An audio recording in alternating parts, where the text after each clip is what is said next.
नमस्कार। जनमानस विवेचना में आपका स्वागत है। मैं हूं अमलेंदु भूषण खां। पुलवामा हमले को लगभग 4 साल पूरे हो चुके हैं, लेकिन राजनीतिक दलों के लिए, राजनीतिक नेताओं के लिए यह पुलवामा हमला जो है वो फिलहाल जिंदा है। यानी राजनीति में कोई भी मुद्दे वो ना तो दफनाए जाते हैं और ना ही उसे छोड़ा जाता है। जम्मू कश्मीर के पूर्व राज्यपाल सत्यपाल मलिक, जो कि बीजेपी से संबंधित हैं, उन्होंने एक इंटरव्यू में सीधे तौर पे कहा, जो पुलवामा हमला 2019 में जो पुलवामा हमला हुआ है उसमें केंद्र सरकार जिम्मेदार है। अब सत्यपाल मलिक के इस बयान के बाद, इस इंटरव्यू के बाद राजनीति में गर्माहट आ गई है। राहुल गांधी पहले से ही पुलवामा हमले को लेकर के मोदी सरकार को घेरते रहे हैं। उन पर जैसे ही पुलवामा हमले की चर्चा राहुल गांधी करते हैं, वैसे ही उन्हें सेना के खिलाफ बताया दिया जाता है। लेकिन ताज़ा मामला जो है वो सत्यपाल मलिक के द्वारा एक इंटरव्यू के कारण सामने आया है। और इस हमले के बाद हालांकि पूरे राजनीतिक मैदान में सारे नेता आक्रामक हो गए हैं, तो बीजेपी भी सत्यपाल मलिक के पुराने कई मामलों को उजागर कर दिया है। मलिक ने भ्रष्टाचार के प्रति प्रधानमंत्री नरेंद्र मोदी की कथित जीरो टॉलरेंस नीति पर भी गंभीर सवाल उठाते हुए दावा किया है कि पीएम को करप्शन से कोई नफरत नहीं है। उन्होंने आरोप लगाया कि 2019 में कश्मीर के पुलवामा में सीआरपीएफ के काफिले पर हमला हुआ सिस्टम की अक्षमता और लापरवाही का नतीजा था। अब इस हमले के बाद कांग्रेस ने प्रेस कॉन्फ्रेंस कर सत्यपाल मलिक के इंटरव्यू पर कई सवाल प्रधानमंत्री पर खड़े कर दिए। जरा सुनिए।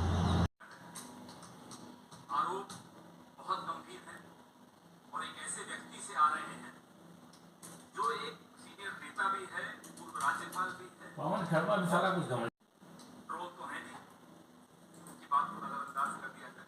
गंभीर बात कर रहे हैं, किस कोर्ट का इंटरव्यू है।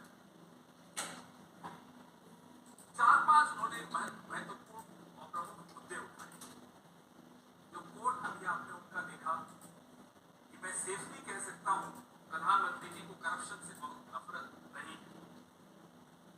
आज सत्यपाल मलिक जी की स्थिति क्या है, पहले उस पर 2 मिनट बात कर लेंगे। किराए के मकान में दिल्ली में रह रहे एक पीएसओ के साथ।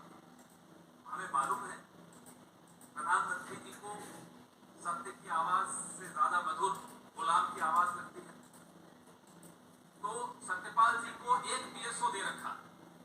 जिस व्यक्ति की देखरेख में 370 हटाया गया, जिस पर भारी खतरा है, उस व्यक्ति को आपने एक पीएसओ दे रखा है दिल्ली के एक कोने में किराए के मकान में।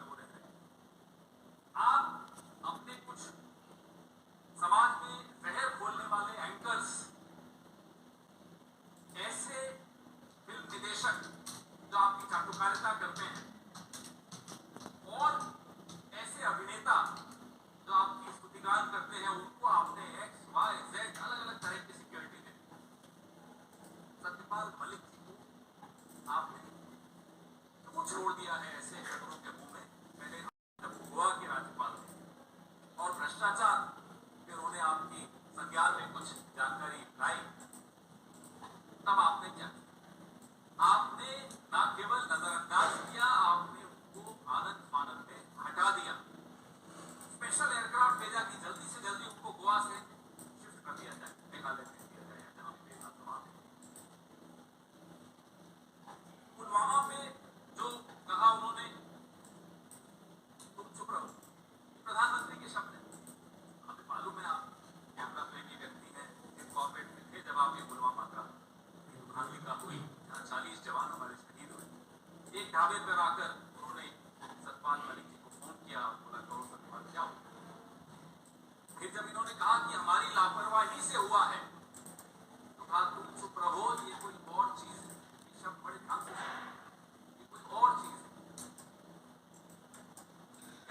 ये आप लोग बेहतर समझते हैं।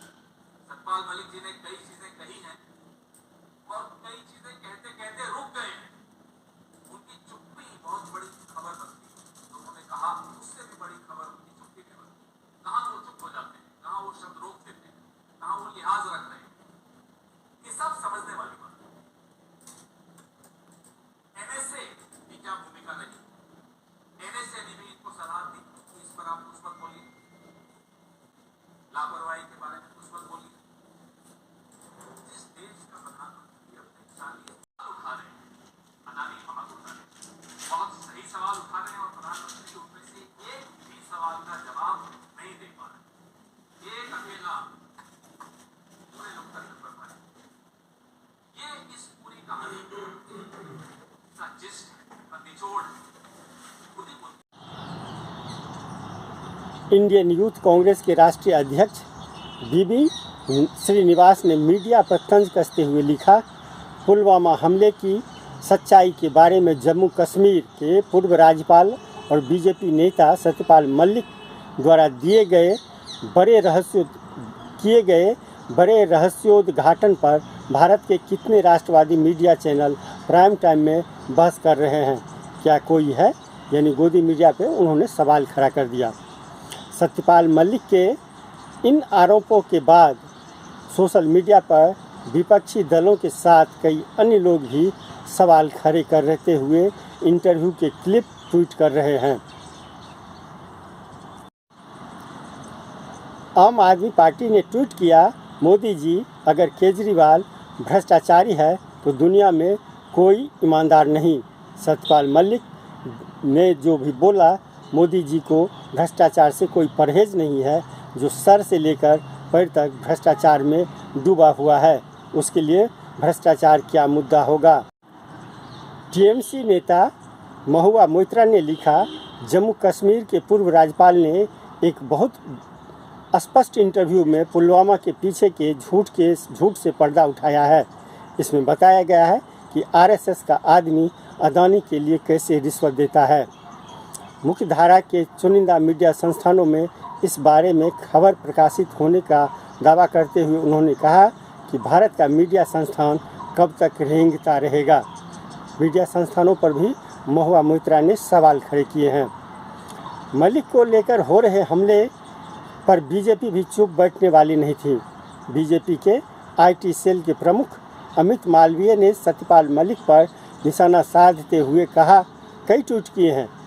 अपने पहले ट्वीट में उन्होंने इस इंटरव्यू के उस अंश को जारी किया जिसमें सत्यपाल मलिक कह रहे हैं कि अमित शाह के बारे में उनका पहले का एक दावा गलत है। वे कह रहे हैं कि शाह ने पीएम मोदी के बारे में ऐसी बातें नहीं कही थी। इस पर मलिक को घेरते हुए मालवीय ने लिखा, जम्मू कश्मीर के पूर्व राज्यपाल सत्यपाल मलिक स्वीकार कर रहे हैं कि पीएम नरेंद्र मोदी के बारे में गृह मंत्री अमित शाह की कई बातों को लेकर उन्होंने झूठ बोला है और आधारहीन कहानियां गढ़ी है। उन्होंने जब ये आरोप लगाए थे तब भी किसी ने उन्हें गंभीरता से नहीं लिया था, लेकिन यह विश्वसनीयता पर गंभीर सवाल खड़े करता है। अब इस सत्यपाल मलिक का मामला कब तक और कितना चलेगा यह तो समय ही बताएगा, लेकिन राजनीति के माहौल में यह बेहद गर्म मुद्दा हो गया है।